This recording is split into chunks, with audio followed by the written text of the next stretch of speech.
We are counting down 8 of the most futuristic vehicles that are redefining how and where transportation happens. From shape-shifting machines that split in motion, to robotic vehicles conquering slopes and terrain once thought impossible, each spot on this list pushes past Western prototypes and into real-world operation. Which invention rewrites the future of mobility? Let us begin with number 8. XPeng's land aircraft carrier rolls out of its Guangzhou factory, blurring the line between car and aircraft. At first glance, it looks like a futuristic 6-wheeled SUV, but a rear hatch slides open and the air module detaches, a 2-seat, fully electric vertical takeoff and landing drone rising vertically above city traffic, while the ground chassis drives itself to the nearest charging pad. This is not a concept sketch. Over 2,000 units have been pre-ordered, with trial production underway and mass production slated for 2026. The ground vehicle acts as a mobile charging station, topping up the drone's batteries on the move. In 2025, Guangzhou's vertiport network will begin hosting these modular flights, supported by new CAAC regulations that fast-track low-altitude operations. While Western rivals remain locked in prototype phases, China's modular air and ground choreography is logging real hours in urban pilots, setting a new baseline for what is possible in city mobility. Inside a stripped-down Lotus chassis, the Rinspeed Scuba was engineered to do what no road car had ever attempted. It can drive straight into open water, float, and then dive beneath the surface. The open cockpit design leaves nothing between occupants and the pressure of the deep, just carbon nanotube body panels, rubber gaskets, and 2 compressed air tanks borrowed from Scuba technology. On land, a 37-kilowatt electric motor powers the wheels. As the car enters water, the wheels disengage, and 2 stern-mounted propellers take over. Twin hydrojets at the nose angle the Scuba downward, allowing it to descend through the water column. Rinspeed claims the vehicle can reach a depth of 10 meters, with the cockpit flooding intentionally to equalize pressure. Breathing underwater depends on integrated Scuba Pro tanks, with hoses feeding air directly to the driver and passenger. No enclosed hull means every dive is an exercise in trust, with no margin for error. The Scuba remains a concept, never certified for road or marine use, and its pressure logs and underwater telemetry exist only in manufacturer demonstrations. This machine broadens the idea of what terrain a vehicle can conquer, but its open design and lack of regulatory approval keep it firmly in the realm of experimental engineering. Jetson 1 weighs 86 kilograms, but in the air it feels even lighter. 8 independent electric motors lift the single-seat craft straight off the ground, producing a hover so quiet that city noise meters barely register its presence. At full throttle, Jetson 1 can burst to 100 kilometers per hour, yet the only sound is a faint whir, often drowned out by nearby traffic. Urban flight logs from Stockholm and Milan show Jetson 1 gliding above gridlocked intersections, bypassing the daily grind below. Safety comes from redundancy. If one motor fails, 7 others keep the vehicle aloft. The entire frame is built from aluminum and carbon fiber, engineered to withstand hard landings and sudden gusts. Unlike traditional helicopters, there is no tail rotor to snap and no fuel to spill.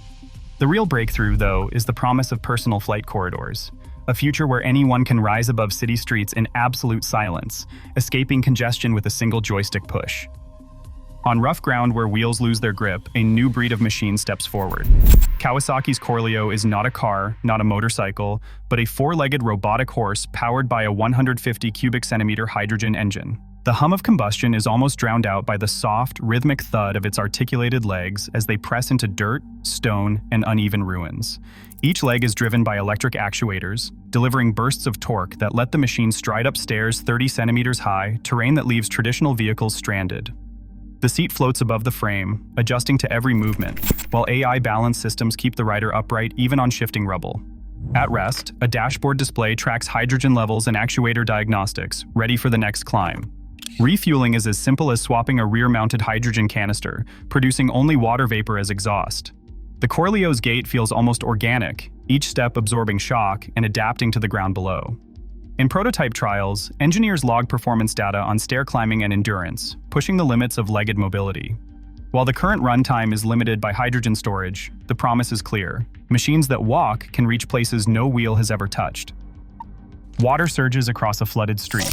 A hulking machine rolls in, its tires rising nearly 2 meters high, each one so wide and soft it floats on the surface, carrying the entire vehicle with it. This is the Sherp Shop Extreme Amphibian, built to reach places where every other rescue rig stops cold. The Sherp's low-pressure tires act as both wheels and pontoons, allowing it to swim at 6 kilometers per hour across rivers and deep standing water. When the current gets rough, the tires grip and paddle, pushing the vehicle forward even as debris bounces off the reinforced hull. Along riverbanks and broken levees, the Sherp's frame surges up vertical faces as high as 70 centimeters, walls that would stop any standard truck or all-terrain vehicle. In disaster zones from Eastern Europe to Central Asia, rescue teams log mission times and GPS tracks, showing the Sherp hauling supplies and survivors where helicopters cannot land and boats cannot climb. Its controls are simple, rugged, and mechanical. No delicate electronics to fail in mud or freezing rain. While high-tech robots and electric vertical takeoff and landing vehicles dominate headlines, the Sherp proves that brute force engineering, buoyancy, traction, and raw power still has a place in the future of rescue. Its record in real-world emergencies secures its spot in the countdown, even if its top speed cannot match the next wave of autonomous machines. On a quiet test track in Iwata, a motorcycle stands upright, engine silent, no rider in sight. This is the Yamaha Motoroid 2, a machine that redefines what it means to be a companion on the road. Instead of relying on a kickstand, the Motoroid 2 uses a suite of active gyroscopes to balance itself indefinitely, even through sudden gusts or shifting ground. Its sensors scan the environment, but its most uncanny feature is the way it recognizes its owner, analyzing facial features in less than a second, then leaning gently in their direction as if greeting an old friend. The Motoroid 2 responds to body language, not buttons or levers. A shift in weight, a subtle gesture, and the bike follows, adjusting its center of gravity with an almost organic grace. Yamaha's endurance tests show the gyros can keep the bike upright for hours, even as the battery drains.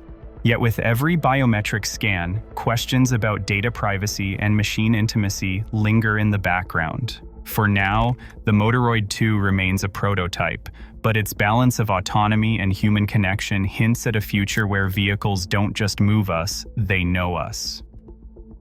At highway speed, the InMotion V13 Challenger transforms the idea of personal mobility into a raw physics experiment.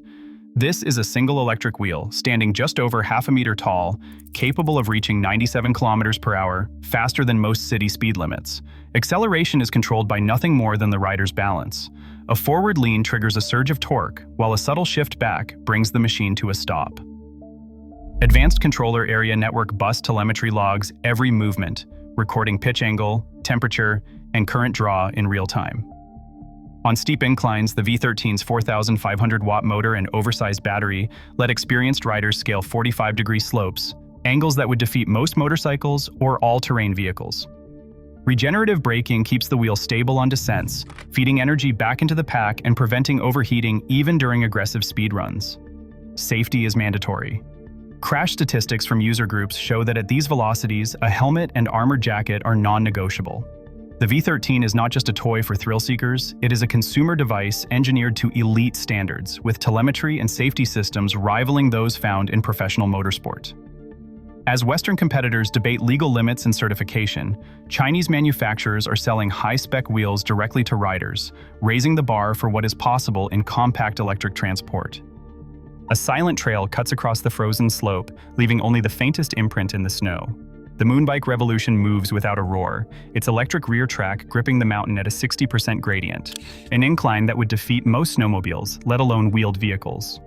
Up front, a single ski glides over crust and powder, steering the machine with a precision that feels almost effortless. At full power, the Moonbike remains nearly inaudible, registering under 55 decibels, even as it climbs steep faces or threads through dense forest. Battery telemetry from sub-zero field tests shows a range of 35 kilometers at -10 degrees Celsius, with a thermal management system keeping cells at peak efficiency despite the cold. Where rescue teams once relied on heavy gas-powered sleds, loud, polluting, and prone to breakdown, the Moonbike offers a low-impact alternative that can reach stranded skiers or survey avalanche zones without disturbing wildlife or risking engine freeze.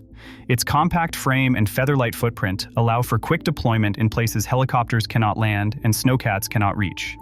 In winter operations across the Alps and Pyrenees, the Moonbike's slope-climbing logs and cold-weather endurance have been validated by guides and emergency crews. As the countdown closes, the Moonbike stands as proof that the future of mobility is not just about speed or spectacle, it is about conquering the harshest environments with quiet efficiency and minimal trace. Across all 8 entries, one pattern stands out. The boundary between vehicle and terrain is fading. Machines are no longer limited by roads, slopes, or even gravity. As technology adapts to every environment, the real future of transportation is defined by versatility, not just speed. Thanks for watching.